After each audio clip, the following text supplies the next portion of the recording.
Hello scientists, this is Miss R, and today we're going to talk about Lab 806, bending light.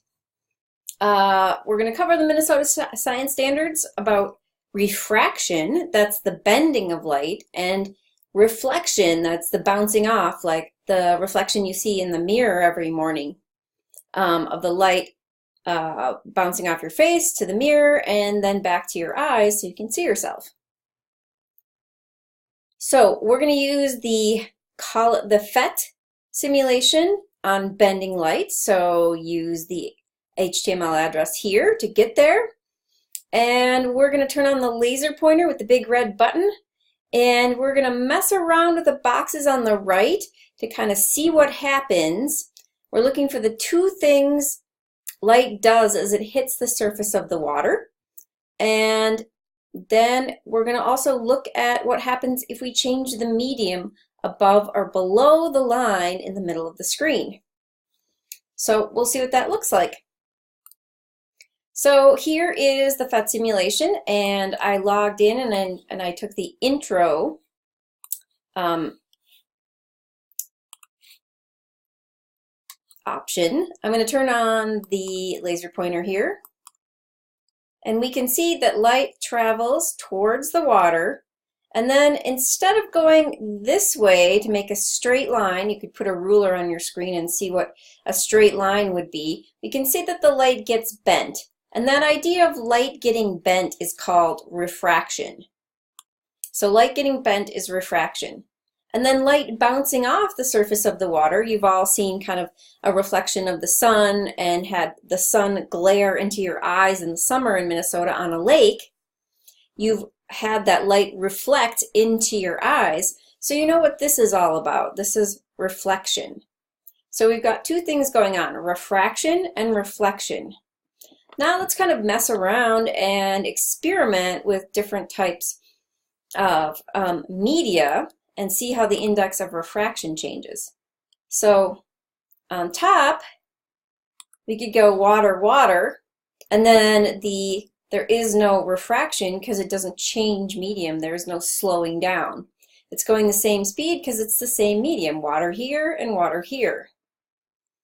If we go glass to water, maybe this would happen in a glass bottom boat, we'd see that light again is bent and it also reflects. Let's change the bottom. So we see if it goes from glass to air, you can see the material down here is air and the material up here is glass. There's total internal reflection. It doesn't go into the water here. Or excuse me, into the air here. Let's turn that upside down and see if that's true the other way as well. We'll have air here and glass here. Interesting. We don't get the same phenomenon. If it's going from air, it gets bent going through the glass and it also reflects off the surface of the glass. So we notice there's a number here, and that's called the index of refraction. That shows us how much this gets bent. We can also play around with different substances. We don't know what the index of refraction here is, but we could probably find out.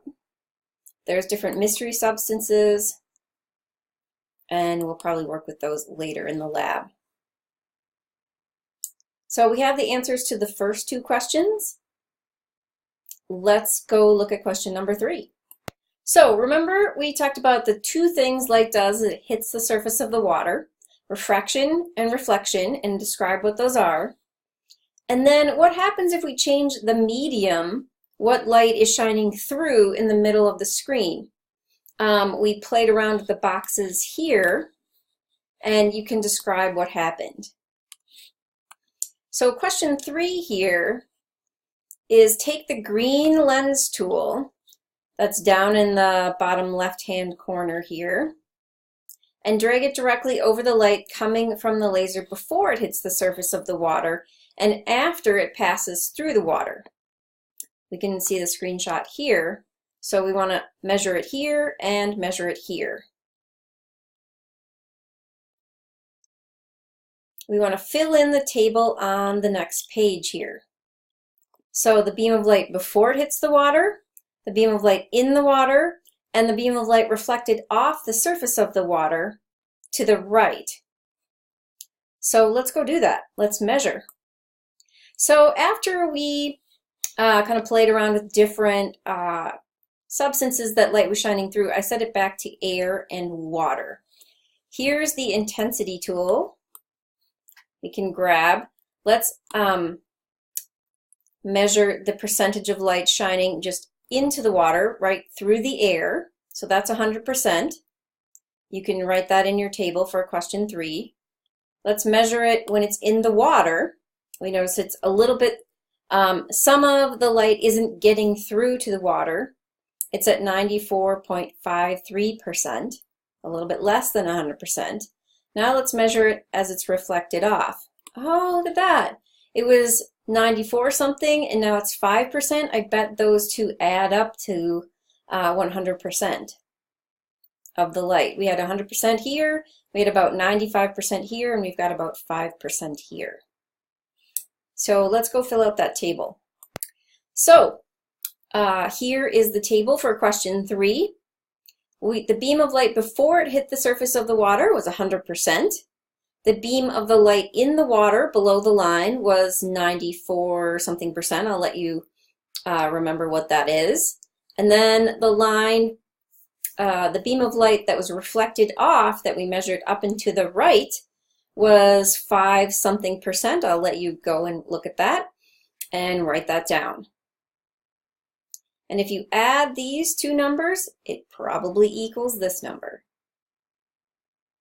So now we're going to measure the angle of the light. We want to grab our protractor tool. So far the light has been coming in at 45 degrees. When we move our protractor, we'll see it's been 45 degrees. Now we want to move it to 10 degrees. So here we want it to look like this, 10 degrees to the left of 0 when we move that protractor into place. The protractor is going to be down here to the left. We'll move it into place and we're going to want to fill in a table again.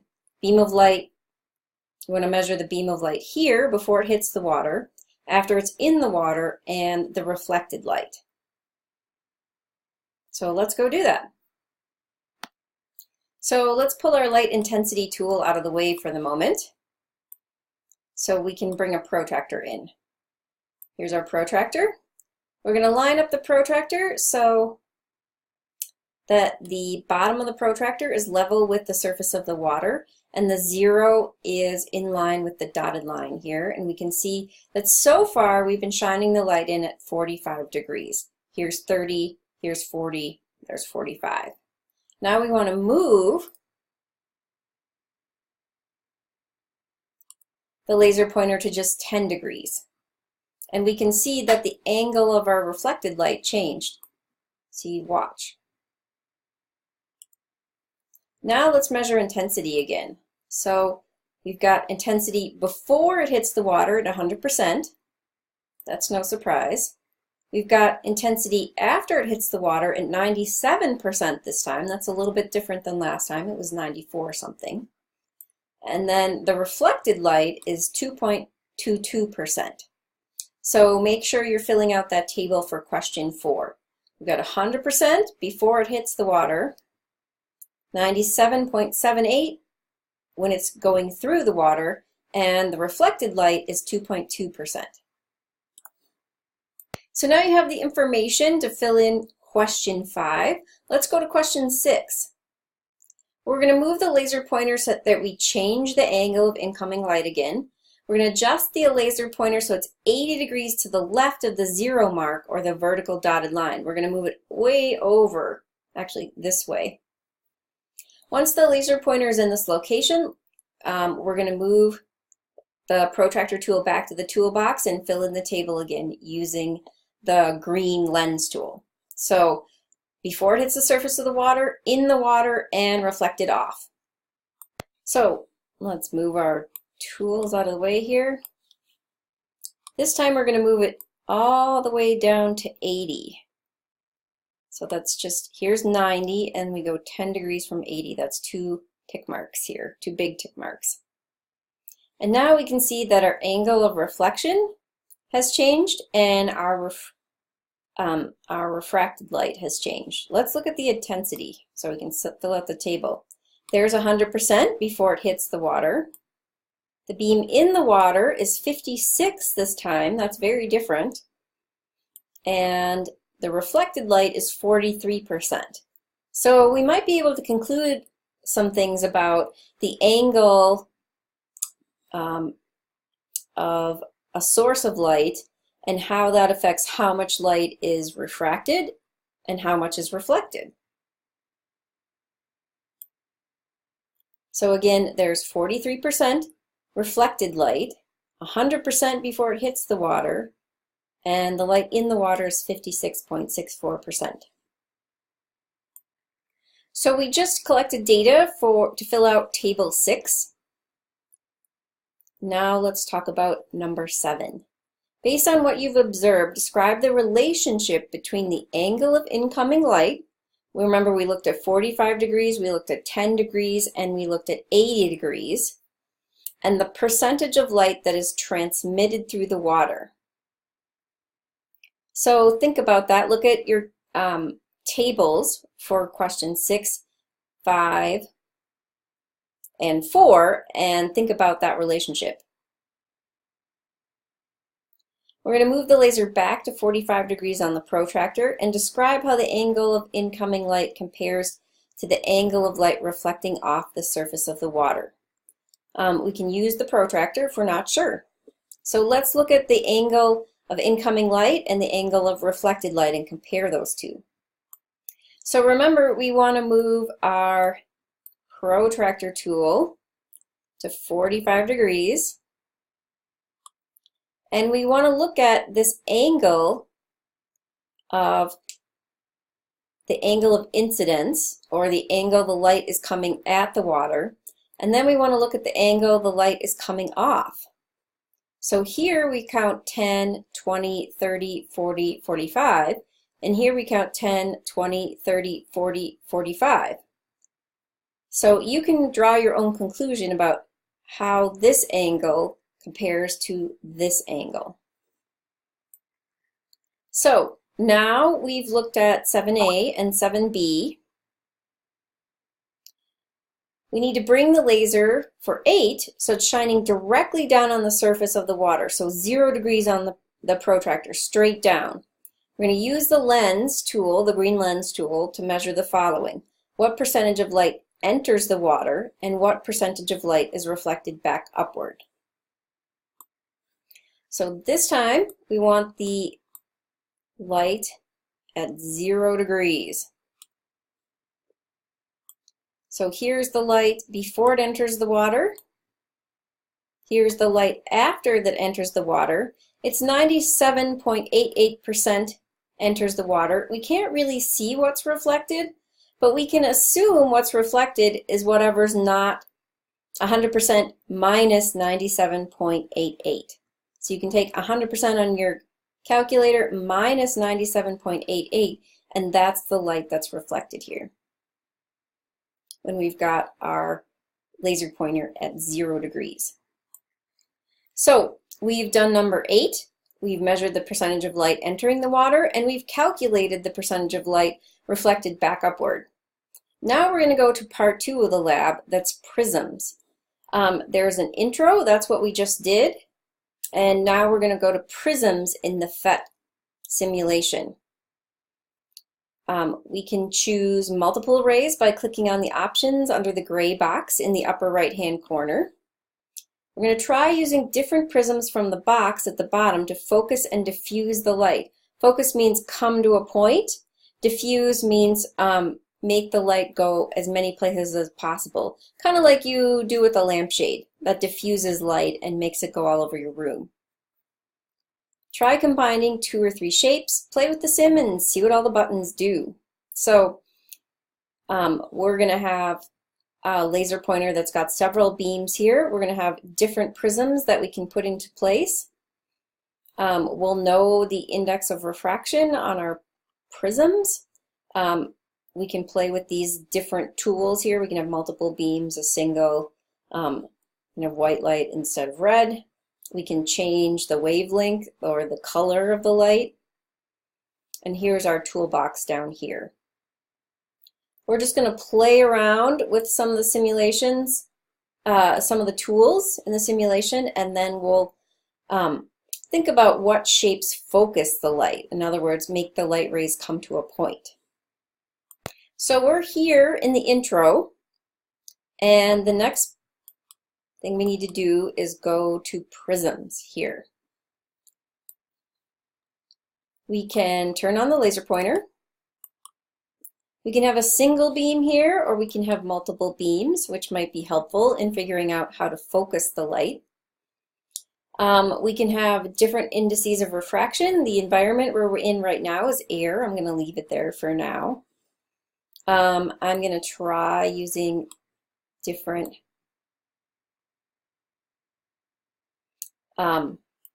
prisms here to focus the light. Looks like the circle here makes all the light rays come to a point. Let's try a half circle. That'd work too. You might be wearing something on your face.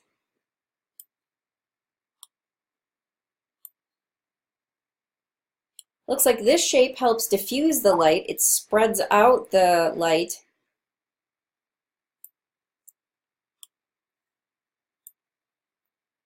This just bends the light. We can try different angles here.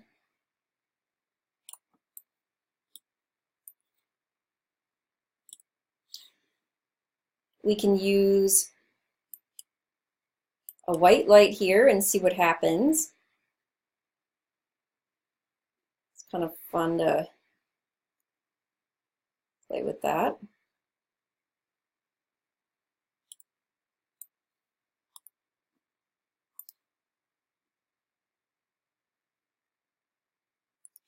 You can see you're starting to get a little bit of a color difference over here, because when you refract light, different wavelengths of light refract slightly differently, and we'll check that out a little bit later. So right now I'm going to use multiple beams, and I'm going to look at the shapes that focus light. The sphere, or the circle, the half circle, both focused light. The square didn't do much. This diffused light. So now we've kind of looked at the first question in part 2. So here's question 1 of part 2. What shapes focus light or make the light rays come to the point? We looked at a couple of the different prisms here that did that. What are some tools or objects you have in the house that focus light? Well, you might be wearing one kind of tool on your face. Think about things that magnify. Those help focus light. Somebody in the household might need a magnifying glass to see smaller things. Maybe you have a microscope. Maybe you have binoculars. Think about what kind of optical things. Perhaps you have a camera. What things have lenses in them in your house? So, what shapes diffuse or spread out the light rays? We kind of looked at some of those shapes. This is one of them here. You can see if there are any others that you can find. Number 4, what are some tools or objects in your house that diffuse or spread out the light? Well, a lampshade helps diffuse light or spread it out. Kind of radiate it around. Let's see, what else? Anything that's over a light source that's going to help diffuse it or spread it out, make that light source seem larger, is going to be something that diffuses light. Number 5, what shapes in the simulation just bend the light without diffusing or focusing it. So check out these different shapes and figure out which of them just bend the light and don't diffuse it, don't spread it out, or don't focus it. So next we're going to try changing the color of the light using the rainbow slider on the right of the screen. Are the reflection and refraction of light color dependent? So we're going to have to do some experimentation here using lots of different colors and looking at reflection and refraction and seeing if that's color dependent. So in order to see if reflection and refraction are color dependent, let's choose a prism that just bends light here. Let's get a protractor so we can measure the angle. So let's see, 90, 80, well, 90, 100, 105, looks like 110. So now let's change the color slider and see what happens. Looks like it's pretty consistent so far.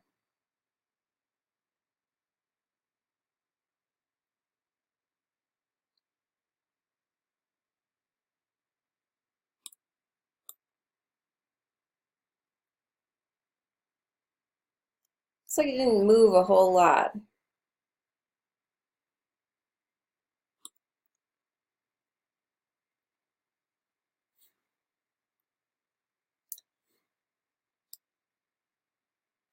Let's try a different prism.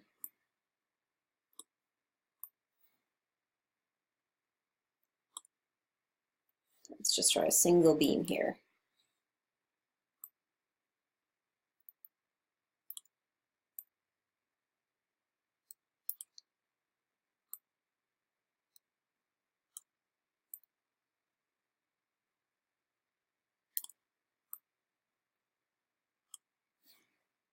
So to make things easier to see, I set the protractor here at, I put the light beam at 0 degrees so we can see if it changes color as we use the slider, or if it changes angle as we change the color. Oh, we see a little bit of a difference here as we go through the color spectrum. It goes just to either side of 0. So it looks like the amount of refraction is color dependent to at least a small degree. So we've answered question 7. Let's answer question 8. Change the material the prisms are made of in the upper right-hand corner of the screen. Does the amount of bending or refraction depend on what the prisms are made out of? Explain your answer or post screenshots that use the protractor function. So down here in the objects box at the bottom, you can change what the prisms are made out of. Right now they're made out of glass. Let's change and say they're made out of water. Does that change the index of refraction? Does that change the angle the light comes off? Here's where it was for glass at 0. Here's where it is for water. And let's change it to mystery A. We don't know what substance that is. Oh, wow. That's interesting. It bounces. There's internal reflection and then refraction. How about mystery B? That's different as well. It's not back at 0 like it was for glass. I don't know what custom is. Oh, we can kind of set it between air and water. And yeah, it's quite different. So I believe the answer to our question, it does the angle of refraction change for different materials? Yeah. So we've answered question 8. We just did that one. Now question 9, I'm going to let you think about this one. Name 2 occupations that use lenses in their job. Explain what tools they are using that contains the lens and how the lenses are focusing or diffusing light. Now we're going to go to part 3, and on the bottom, we're going to go to more tools. In this simulation, we've got a few extra tools. We're going to explore how the tools work. There's a brown box in the lower left tool area that measures the speed of light. Measure the speed of light going into the water and the speed of the light under the water as the light passes through the glass as shown below. So we can measure the speed here, and we can measure the speed here. The speed of light in a vacuum is a constant. In physics, the symbol that represents the speed of light is c. On the brown speed tool, the number in the white box is how many times the constant for the speed of light, 299,792,458 meters per second, the light is moving. What, if anything, happens to the speed of light as it passes through different media? Would the speed of light in air be the same as the speed of light in a vacuum? Why or why not? You can look for more information on the internet, but write the answer in your own words. So let's see what happens to the speed of light. We're going to go to part 3, and we're going to click on this More toolbox at the bottom of the simulation. So here we were working with prisms. We were here. Now we're going to go to More tools so we can look at the speed of light. So we can turn on our laser pointer. We can grab our sort of light speedometer here and measure the speed of light going into the water, which is just 1 times the constant for the speed of light. And then we can measure the speed of light going through the water. And that's only going to be 0.67 or 67% of the speed of light up here. So that's something that you need to know for question number 1 in part 3. What are the differences between the speed of light here in air and the speed of light in water? So for question 1, we tested the speed of light in air and the speed of light in water, and we found they were different. So you can draw your conclusions from that data. Question 2 asks, would the speed of light in air be the same as the speed of light in a vacuum? Why or why not? Well, let's look it up on the internet. I found a handy table here that someone posted from the CRC Handbook of Chemistry and Physics. We can see that the index of refraction of a material is defined by the speed of light in a vacuum, c, which is here in the equation, divided by the speed of the light through material, v. So if light is going faster in a vacuum, n is going to be larger than 1. So we see in air, it's just a tiny bit larger than 1. In water, it's a little bit bigger than 1, and it starts to get bigger kind of the more in other materials here. In lead, the speed of light's pretty darn slow. C is twice as much as V. More than twice as much as V, the speed of light in lead. So we can see that yes, indeed, air does slow down light a little bit. Water slows it down even more. We've answered question 2. I'll let you go to this fabulous website and answer question 3 about how light can be represented by both a particle and a wave. There's a great little animation you can use to understand that. Now you can use the blue tool in the lower left-hand corner of the screen with 2 lenses attached to it to investigate the shapes of 2 different light waves. Put the light beam in the middle of the lens. The wave will show up on the blue box with time as the x-axis. Look at the amplitude and wavelength of the 2 light waves. Compare light passing through air and water. So here's our little blue box, and we can look at the light waves both before it enters the water and after it enters the water.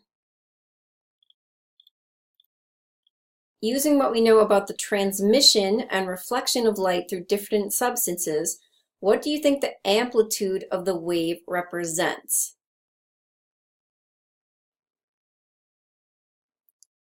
and what happens to the wavelengths of light as it's reflected or refracted. Let's go find out. So let's put our light speedometer away. Let's look at our wavelength tool here. I pulled it from here. And let's look at the difference between air up here and water down here. I can play the time here. Oh, this one's a little bit off. So you can see that the wavelengths kind of get offset here. And the amplitude changes a little bit. If we go over here and measure the reflected light,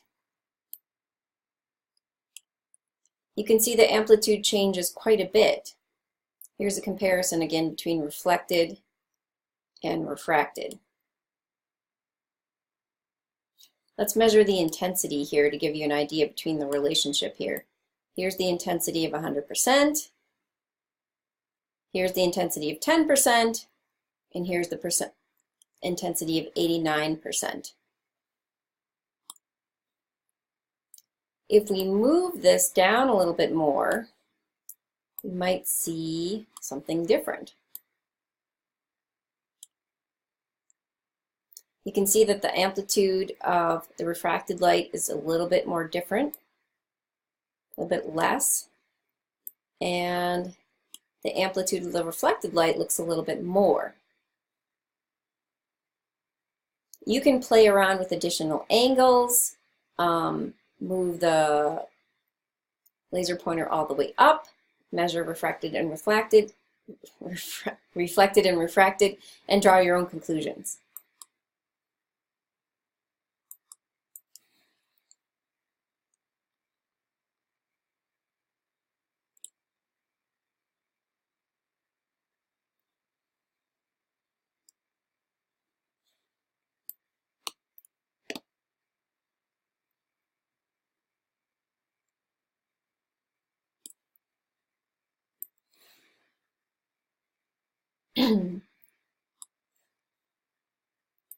So for question 6 on the lab, we want to examine some different colors.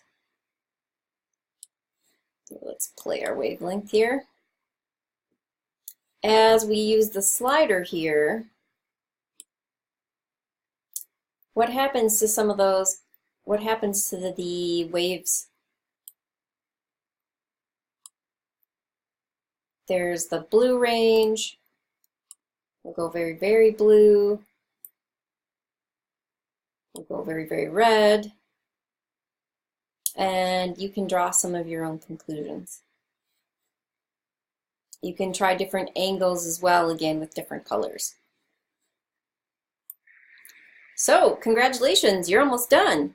You need to do the writing wrap-up using the words amplitude, wavelength, reflection, refraction, angle, transmission, how much light is coming through, speed, electromagnetic spectrum. Remember, visible light is a part of the electromagnetic spectrum that we studied in class. You need to use all of these words in a paragraph summarizing what you learned in the lab. That's 8 points, 1 per word. Make sure you highlight or italicize the words in your paragraph so I know that you used them all. Thanks so much. I hope you learned a lot in this lab about reflection and refraction of light. Bye-bye.